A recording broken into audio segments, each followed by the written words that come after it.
Здравейте, бютите от рошавата страна на света! Днес ще си говорим за падналите крайчета на устните. Това ни придава толкова тъжен вид.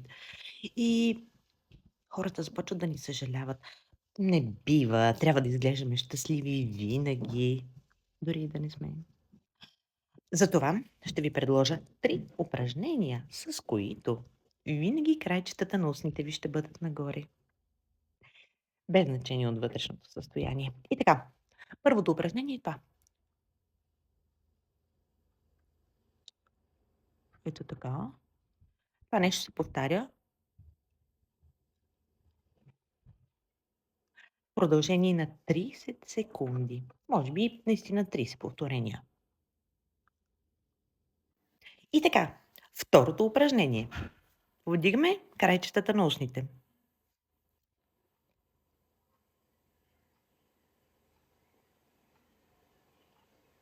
Тридесет пъти, разбира се.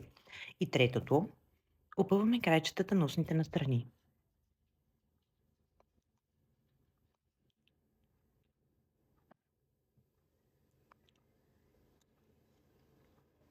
30 пъти. Минута и половина. Прекрасно време за повдигане и за усмихнат вид, нали? За минута и половина вече имаме усмихнат вид. Правете го всеки ден и ще видите как ще озарявате хората. Обичам ви, целувам ви, бъдете красиви!